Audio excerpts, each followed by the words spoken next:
fairly well in IT software, better be in IT hardware.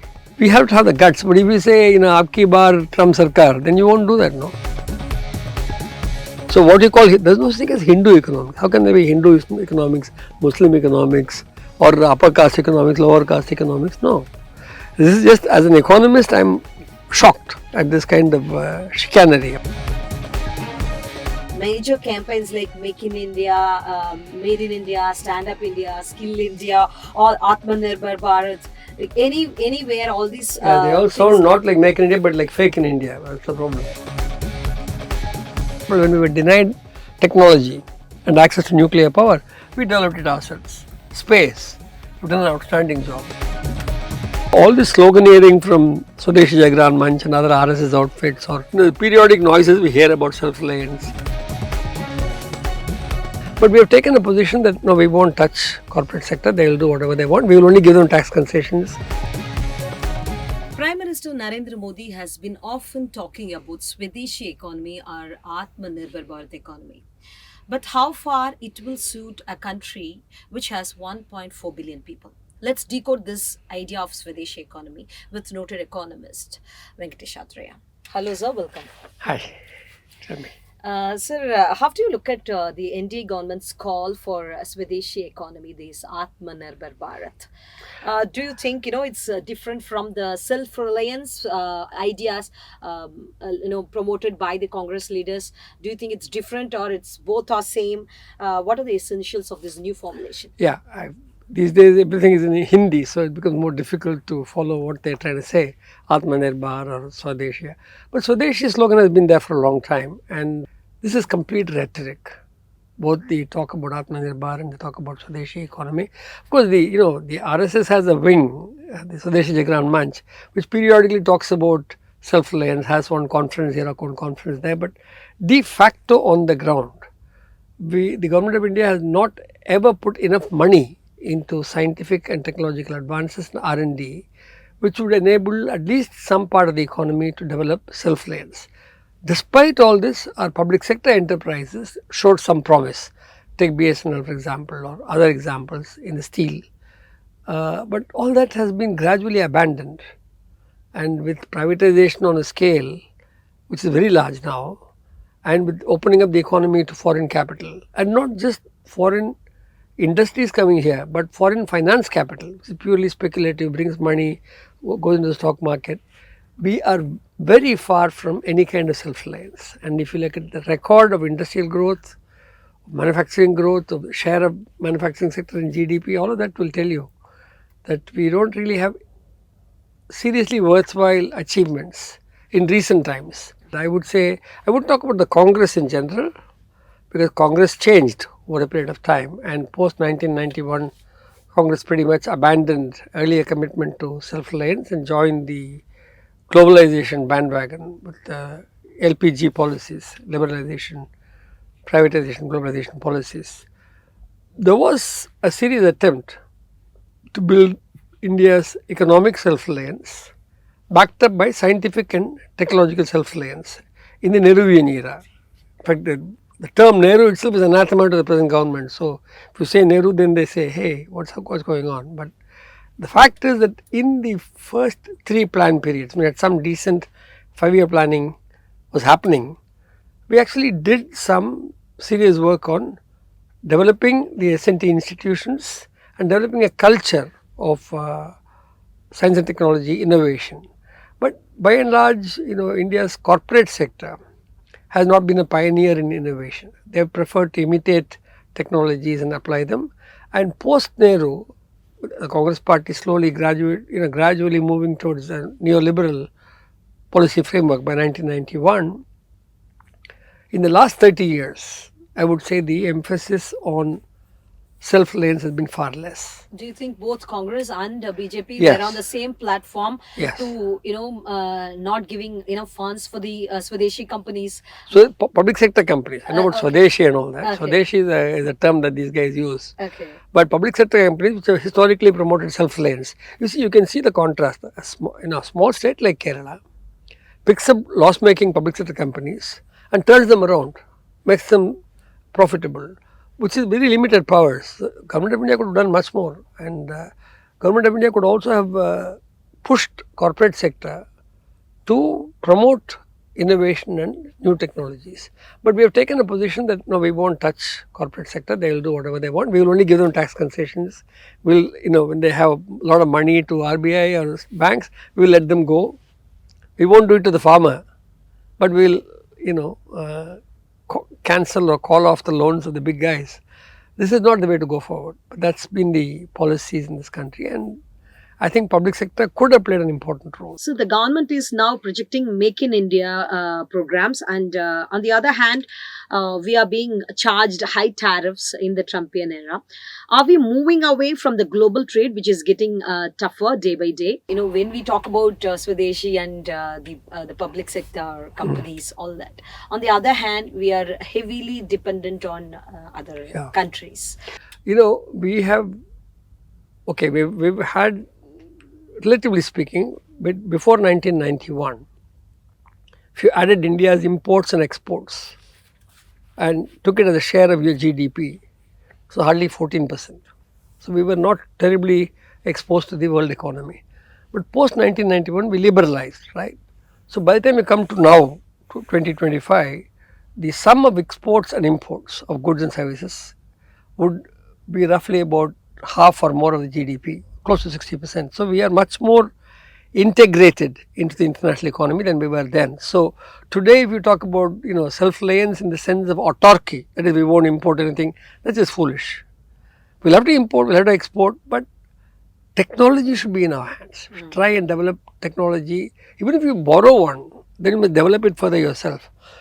Now, all this sloganeering from Swadeshi Jagran Manch and other RSS outfits, or the periodic noises we hear about self-reliance and this rhetoric that we get from the government ministers, they're not very meaningful. Because for one thing, if you want to develop scientific and technological self-reliance, you have to invest money.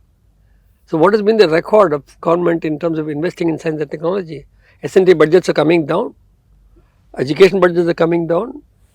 Wherever you need to actually invest in human development, you're not doing it. So, what's the point of just building some bridges or building one or two airports? You need to, two kinds of things you need to. You need to build infrastructure for the ordinary people, drinking water, those are kind of health related infrastructure, but you also need to promote indigenous science and technology, not indigenous in the sense that, go back to Ayurveda, no. Modern science has to be used widely. Can be done. China next door has done it. So what's our problem? You're complaining that China, we are importing too much from China, but nobody is stopping you. If you develop the technology, you can export it. So I think it's a failure on our part to have. We even import Diwali lamps, Ganesh Puja pictures. That happen. That happen. Yeah, if you open up the economy and say that we will go by the cheapest source, it will happen. The point is not to close down. The point is not to cut away from the rest of the world, but to try and decide what are your areas of strength, and there you develop. See, we have done that. We have done that whenever required. For example, when we were denied technology and access to nuclear power, we developed it ourselves. Space, we've done an outstanding job. So, Indian scientists and technologists are capable of doing excellent science and technology, provided they are given the encouragement by the government of India or by the corporate sector. But our corporate sector has evolved from a merchant class, essentially. Tatas were merchants before they became industrial capitalists. This is true for all the what sometimes they call the Bania industrialist. So we now may be getting some generation of entrepreneurs who may be more directly involved in production and science and technology. I mean, we have done fairly well in IT software. Where are we in IT hardware? We are not there. So this weakness continues. So there has to be a more comprehensive. We had, in the 50s, we had a policy. So there was a national science policy. There was a policy for S&T self-reliance. All that has been abandoned. So we need to go back and recapture some of that while continuing with opening up the economy. I won't say we should become, closed. That is not a good idea. Okay. I mean, Trump will come and go, but we have to deal with that differently. China is dealing with it excellently, putting Trump on notice. Lula, Brazil, not a big country, but they told Trump to get off, that he can't decide what they're doing. We have to have the guts, but if you say, Aapki bar Trump Sarkar, then you won't do that, no? So the government's new labor framework tries to simplify the labor laws and empower the working class. We are having, there is a big increase of gig employees, and the Anganwadi workers are denied the minimum wage. The normal laborers, the workers are being told in soon they would, the working hours would increase from 8 to 12 hours. How do you look at this proposal of this new labor framework? This claim of reducing 44 complex laws to just 4 codes was a cover for taking away what rights workers had in industry. And the unions have protested against it. The big national level strike of all the unions together, not just one or another union, but all the unions in the country except for the BJP's BMS. Everybody else got together and had a national strike. Not one, twice. Basically, these 4 codes and now this new Shram Shakti Nidhi, which we will talk about in a minute, they are trying to essentially conceal the fact that the government is actually coming down very hard on working class. They tried that with the farmers and they failed. They brought those 3 laws. They thought farmers would buckle in. Farmers held out for more than a year across the country, and it is the government that had to discard those laws. Workers will teach them a similar lesson. They have so far not been able to implement these 4 codes. What they are doing is they are saying, okay, we can't do it at the national level. Wherever BJP is ruling in the state, we will push some of this. They are trying. Even in a state like Tamil Nadu, which claims to be progressive and all that, suddenly you had a 12-hour day being proposed in the assembly and quickly a legislation being passed. Luckily, the unions, including the ruling party's unions, opposed it jointly. It was taken back. So, this 4 codes business is basically a cover for weakening workers' rights, far from strengthening it. Ridiculous. I mean, this is absolutely going backward, and those threads don't even exist in most places. This is like everybody but works. Don't you think the traditional artisans need some help? No, that you help them. That is a different matter altogether. But you can't hitch your industrial development to this some kind of project based on. Where do you think I'll tell you what. No. The Shram Shakti Nidhi claims to draw on the Indian constitution. They don't do it. Okay. They draw on Manunidhi. Manusmriti is what they are drawing on. See, in fact, this you must go back to the reaction of the RSS when the Indian constitution was adopted. They said, what is the constitution? Where is Manu? Manu is not here. So let's get rid of this constitution, get Manusmriti in as our constitution. They have not given up that idea to this day. So what you call, there is no such thing as Hindu economics. How can there be Hindu economics, Muslim economics, or upper caste economics, lower caste economics? No. This is just, as an economist, I am shocked at this kind of chicanery. I mean, what I can say is trying to cheat the people basically. So Shram Shakti will not at all be okay. It is not in line with the constitution. We can't impose this inherited occupations anymore. Put workers and farmers in the center of our concerns, and don't have an economy that works only for Tatas and Birlas and Ambanis and Adanis. Not even Tatas and Birlas, more for Ambanis and Adanis, and of course foreign big capital, because we depend on them. You see, you have a very large trade deficit in India. What economists call the merchandise trade deficit. If you take the value of exports of physical goods and the value of imports of physical goods, I am not talking about services, there is a big gap. We import far more than we export. That gap is made up partly in 2 ways. One, Indian workers abroad send home money. These are the ones who don't send money to the Swiss bank. No. That the Nirav Modis do. The workers send money to their homes in Pondicherry and Kerala and Tamil Nadu and Uttar Pradesh. So that is important foreign exchange for us, one source of receipts. The other thing is we are doing well in IT exports. So we get a net surplus there, tourism, IT and all that. But our merchandise trade deficit is very large, sometimes as large as 5-6% of GDP, 8% of GDP. So we are constantly running a deficit on our forex account, which means we need forex desperately. So we invite foreign capital, we tell them, you come here, You do whatever you want, don't have to set up an industry, don't have to give employment, but even if you speculate in the stock market, it's okay, as long as you keep coming. We are desperate, we need the foreign exchange, otherwise we will be in trouble. So this path, this model will not work. We have to change our model. We have to say, no, we will be self-reliant in the true sense of the word, not in the RSS sense of Swadeshi. In the sense that we should build some basic industries. We should educate our workforce so that it is not merely, kind of turning the computer, kind of buttons. It should be able to create. Yeah. But why do you say it reinforces caste hierarchy? When Those the 18 traits are very when the specifically. traditional artisans seek support, when they get Where some are the kind traditional of artisans? You tell me. See, we talk about traditional artisans as if they exist in every village. Why are you having this huge migration? What did COVID tell you? Countrywide migration. So, today the old caste-based occupational division does not exist in the old form. Sir, I'm quoting from the Niti Aayog report. Over the last decade, as per the report, the India's industry sector share in the gross value added stays stubborn around 28 to 29%. On the other hand, the job share has dipped from 12.1% to 11.4%. This is despite major campaigns like Make in India, Made in India, Stand Up India, Skill India, or Atmanirbhar Bharat. Anywhere all these They all sound not like Make in India but like fake in India. That's the problem. See, all these allocations are very minimal for these schemes. And the assumption is that somehow, it will get picked up and all that. It doesn't happen. And I don't think the government has been too concerned about it. It's not that the government doesn't know. After all, we have this periodic labor force surveys, PLFS, which gives you data from time to time. And we know very well that one, the labor force composition is changing.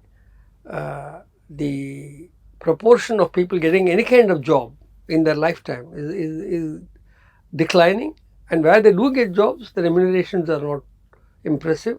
So, in general, workers of all categories, more or less, skilled, semi-skilled, and all that, there in the last 10 years, jobs have been very scarce. So, yeah, there is a problem. Employment is a serious issue. So that 13.2, 12.1, small, misleadingly small figures. On the ground, millions of people are unable to find worthwhile jobs. And if they get any job at all, it is at low wages with no protection, no security. That's how it works. So it has to, this is an issue that has to be addressed. Unfortunately, the media are not even looking at it. The media are busy with, film personalities and the like. What's happening on the ground is just what Modi would like you to believe. See, they are not offending Trump at all. Trump has said all sorts of things. I stopped the war, I saved you guys. I said trade and you stopped the war.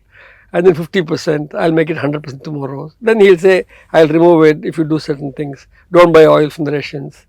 So these sanctions and all that is a threat that the US is using. How did China respond? They said, you try your luck tricks, we will face you. How did a small country like Brazil under Lula, they said, go to hell, you can't tell us what to do. So unfortunately, India has been quiet, silent. And to this day, they have not denied what Trump is saying, many of these things. So I don't see that, okay, you may say maybe this GST rate reduction was an attempt to promote domestic consumption. You might argue that, we won't expand domestic markets. All that may be there, that you may want to do all this, but where are your policies? So China has a huge scale, every sector, and they export to the US, not just to us. In fact, the US has made a complaint that China is exporting so much. It is exporting to other countries and to the US, and we need to do something about it. So making things difficult for China by Trump through imposition of tariffs or saying that we will not allow you to enter this sector or that sector. We'll ask American companies to inform us if they are taking technology from you and transferring it to somebody else. All this is coming because they are afraid of China. So now that Trump is forcing us to explore trade with China, it's a good thing for us. At least we'll have complementary economies where we can trade with them, they can trade with us. Always it is better to trust your neighbor than somebody sitting 2 oceans away and somebody who has a track record of, bullying every nation. After all, the Vietnamese people, they had to fight against these Americans. All the European, all the white powers, Americans, Europeans, historically they have been colonizers. They've colonized us. We should have some self-respect. We should say, no, we are going to develop independently. Chinese have done that. China was considered, a very weak, useless power in 1930. Where is China today? So today over 800 million people depend on the free ration schemes, and more than 100 million families rely on direct cash transfers from the government or subsidized LPG. At the same time, the Swadeshi industries depend too much on the government for its subsidies.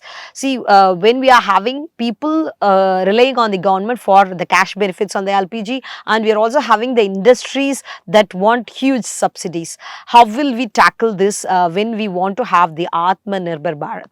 This is not the way forward. So I would say the real danger does not come from slogans like Swadeshi economics. They can just throw them away. They have no relevance.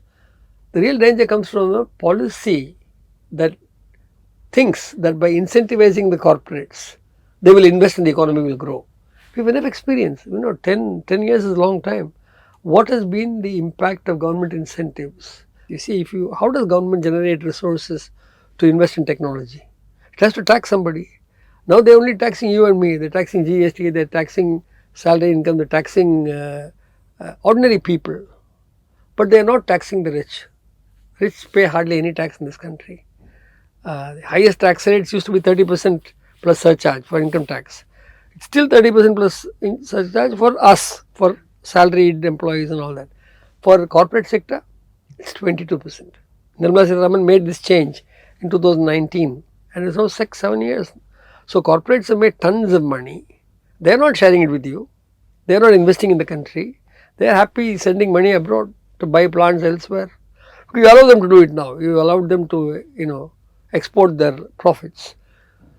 So we actually need to change a whole lot of policies. It's not a single operation. It is not some slogan like Swadeshi. We need to effectively tax the global and domestic wealthy populations. Thank you very much for your information and your time, sir. Thank you. Thank you.